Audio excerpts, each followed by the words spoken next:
All right, I got cut off there real quick. I'm gonna go ahead and walk through the rest of the house. Turn off these lights. Here's your small closet door here for the hallway closet. Door leading to the exercise room.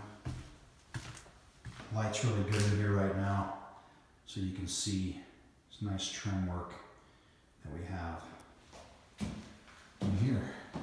I wish I could show you the floors, but I want to keep those protected until we're almost wrapped up. But you've seen them, so they look amazing, and I think that everything's coming together great. All right. So I'm going to go into Carla's side now. Show you the tile work in the hall bath first, and also the laundry room. This light worked perfect. You got that in there. I think you got plenty of light in your laundry area, and it's quite bright, and it spaced perfectly between the soffit and your attic access here. So, those turned out really nice.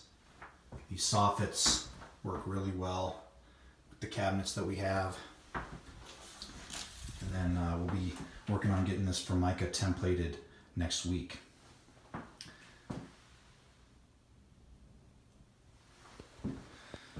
Alright, and then when the plumbers come, they're going to get this metal pan built for your washer and dryer as well. And you can see we got your breaker panel pretty much trimmed out. He hasn't labeled it yet, but looking good.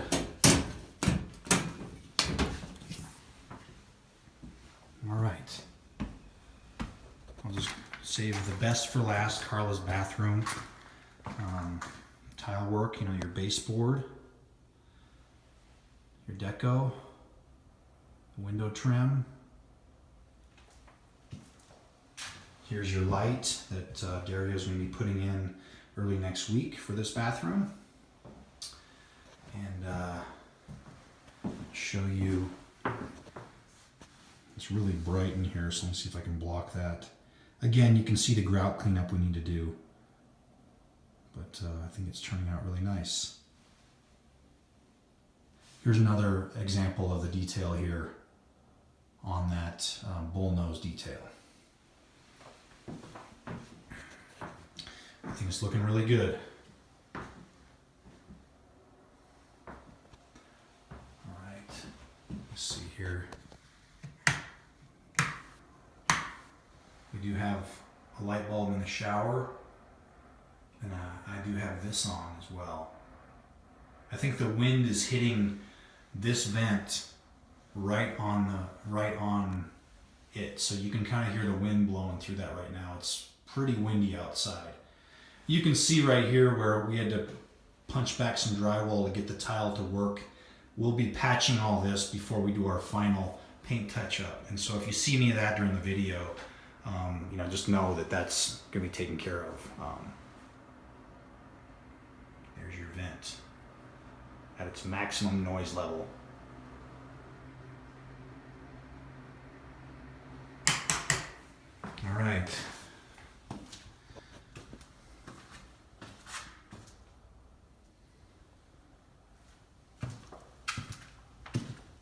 Guest bedroom. All the window sills are done. Baseboards are in. Bypass doors done.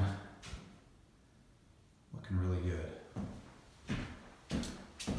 Smoke detectors have the dust cover on them. We'll pull those off at the final inspection. And then lighting, your ceiling fan.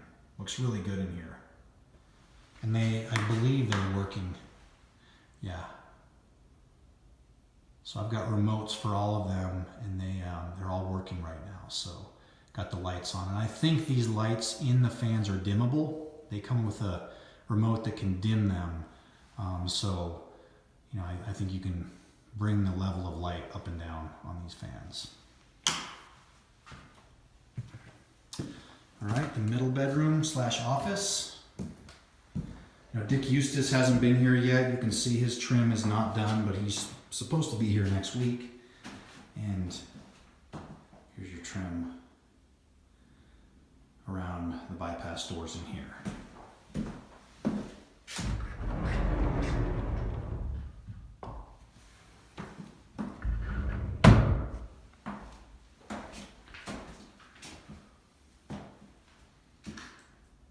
Looking good.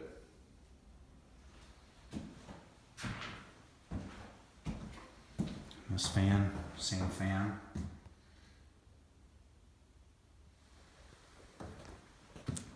And now in Carla's room, got her tub in here. All of her windowsills done. Got her ceiling fan in as well. Let's see if that's been turned on yet. Yep. So I'll let that run. We got everything done in here as well, and then we'll come into her bathroom. All the floor tiles done. I'll come back to the shower. Well, I'll just start here. I think you can see what I'm talking about. You know, we're obviously not done with all the tile work, but each one of these panels, when it meets up with the other one, every stone is turned to basically picture frame this panel. And so they're all laid properly, but in the middle, they're kind of randomly put out.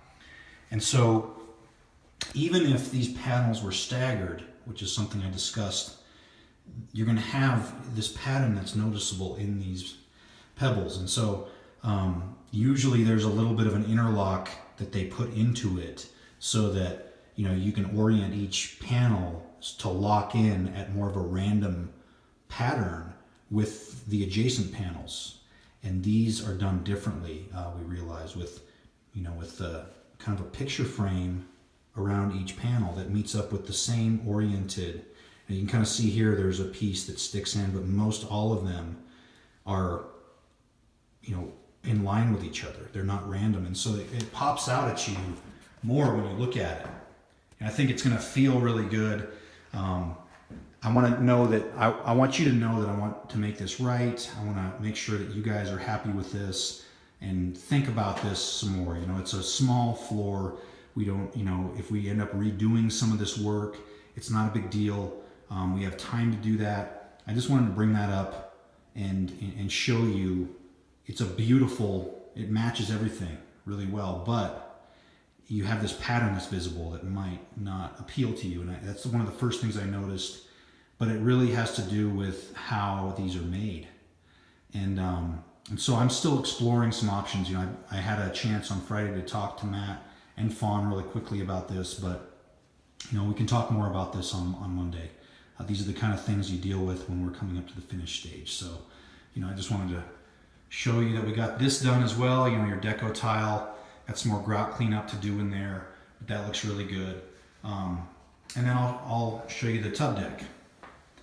So I had, when I was gone, I you know, reminded the guys that this needed to get pushed back so that the tub, we have room for your faucet and the valves here, which we do now. You know, I think the tile looks really good. We got the correct deco band in here. And, you know, the one thing I was mentioning, Paul, is that the color of this bullnose doesn't quite match the face like the other tiles do. This specific tile is done differently than the other bathrooms, and the bullnose is especially, you know, specifically it's the bullnose that's done differently. And so, you know, what we've done in the past is painted this to match, or, you know, we can redo these corners and have them be angled like the other bathrooms, so that you don't end up having this unfinished edge, which, you know, doesn't look quite finished to me, but this also doesn't look quite finished. So I'd want to fix this in one way or the other with, you know, a corner piece that has this bullnose on it here. And so you'd end up with a little, you know, joint here on this piece and this piece and this piece to match the other bathrooms that I pointed out earlier. And so they laid out perfectly this way too. So we have a full tile, full tile, full tile for the bullnose. And that's one of the reasons why Matt told me he went with this. But it was one of those things that popped out at me as being different. And also, you know, we need to address this here. And we're really good painting this to match the other bullnose. So, you know, it's just mostly that this really isn't a bullnose profile like the other ones. It's not rounded as much. And so this really matches that well. Compared to, I'll show you the hall bath where that bullnose seems to be different in terms of its profile. It's much more rounded, and the pattern continues on to that bullnose. You see, there's not a joint like the other tile has. And so here's another view at what we could do in Carla's bath to carry that finished bullnose edge around. So anyway, that's the main thing I wanted to get to and pose a question to you guys about Carla's bathroom. All right. A little bit more drywall patching we did. We needed to kind of take some of that mud off to get this nice and square, but we're going to fix that and get this finished, as well as, you know, the bullnose in this area. So I don't have a mirror up yet. This globe it shipped broken, so I've ordered a new one to replace that. The other thing that I think I need to look back at my notes, we can flip this around if you want. You know, right now they're pointing down. Let me know what you think about which way you want this oriented, because it's doable either way. All right. So we'll be putting that tub in the tub deck here real shortly, probably in the next couple of weeks when the plumbers are here to do their trim out. But, you know, Carla's closet's all trimmed out as well. You can kind of see a little bit more of the baseboard against the hardwoods. Looks great. And we've got your floor heater working. So right now it's, let me see, it's set at, I'm going to set it at 55 so it's not running. But yeah, it's not been running. But anyway, I'll walk you through how to work this when we're here together during our walkthrough. All right, nice cased opening. Shower, niche. And the further you walk back, the less you see it, I think. But anyway, it's one of those things I noticed. You know, something that we can do too is at this joint, since we don't have a door covering this joint, you know, just let me know if there's anything else you want me to do here where this tile meets this one. I really don't know. You know, this has been cut, so it's more of a narrow piece of tile. It's just you know, usually we have a door and a threshold right here that kind of covers this joint. I don't think it looks bad. It's the zero entry that we wanted to walk through, and so walk into the shower with. And so just let me know what you think about this transition, if there's anything that pops out at you here. But I do think that all the colors look great and it's coming together nicely. It's exciting. All right, so